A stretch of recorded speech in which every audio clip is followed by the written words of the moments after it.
तो हरियाणा के युवाओं को निजी क्षेत्र में 75% नौकरियों में आरक्षण देने वाले Haryana state employment of local candidates act पर पंजाब एवं हरियाणा हाईकोर्ट ने रोक लगा दी है। इस फैसले के बाद हरियाणा प्रदेश कांग्रेस अध्यक्ष कुमारी सैलजा ने आरोप लगाया कि हरियाणा सरकार ने कानूनी रूप से युवाओं के साथ छलावा किया है। उन्होंने बेरोजगारी और प्रदेश से जुड़े अन्य मुद्दों को लेकर सरकार की कार्यप्रणाली पर सवाल उठाए। इस बारे में खास बातचीत की हमारे सहयोगी अनिल कुमार ने हरियाणा प्रदेश कांग्रेस अध्यक्ष कुमारी सैलजा से।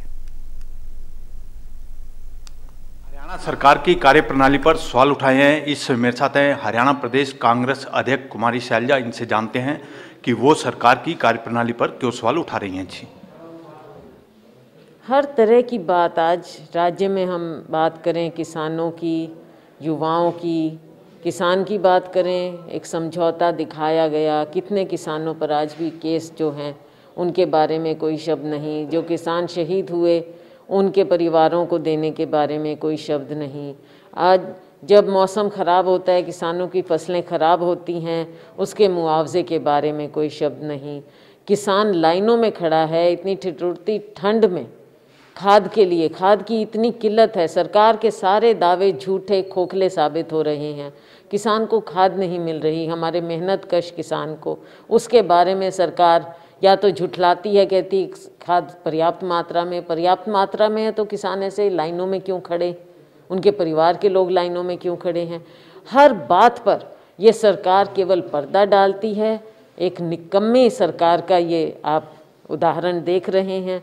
युवाओं के रोज़गार की जहाँ तक बात है, उसमें आप देख लीजिए कितना बड़ा इन्होंने जो जुमला रचा था, लोगों को दिखाया था ध्यान बांटने के तौर पर। जब पेपर पर पेपर लीक हो रहे थे, नौकरियों में इतनी ज़्यादा घूस ली जा रही थी, स्कैम हो रहे थे, ध्यान बांटने के लिए इन्होंने कहा कि हम आरक्षण देंगे, 75% आरक्षण देंगे। फिर उसमें भी कई बार इन्होंने अमेंडमेंट करने की कोशिश की। अब आज मालूम पड़ा है कि हाई कोर्ट ने उस पर रोक लगा दी है।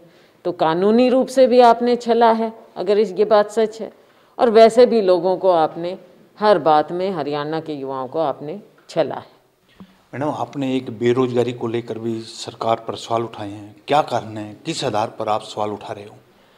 रिपोर्ट बार बार आती है और जो रिपोर्ट दूसरे राज्य, इन्हीं के भारतीय जनता पार्टी शासित राज्य मान लेते हैं। आज हरियाणा के मुख्यमंत्री कभी इस बात को नहीं मानते। जब ये रिपोर्ट आती है कि हरियाणा नंबर 1 है बेरोजगारी में, अभी भी 23% पर हरियाणा नंबर 1 है। तो क्या कारण है कि केवल इसमें हरियाणा को डिस्टिंक्शन मिलती है और किसी चीज़ में नहीं? तो बेरोजगारी चरम सीमा पर है। उनको बरगलाने के लिए आप कभी आरक्षण का, कभी कोई और जुमला छेड़ देते हैं, पर असलियत तो यही है। मैडम, एक आज डिजिटल मेंबरशिप शुरू की है, उसका क्या कार्यक्रम रहेगा?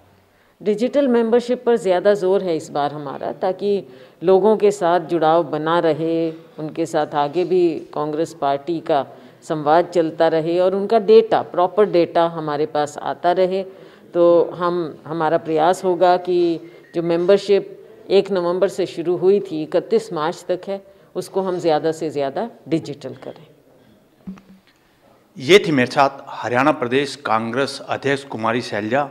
इन्होंने सरकार की कार्यप्रणाली पर सवाल उठाए हैं। इसके साथ ही उन्होंने ये भी कहा है कि डिजिटल मेंबरशिप अभियान उन्होंने शुरू कर दिया है।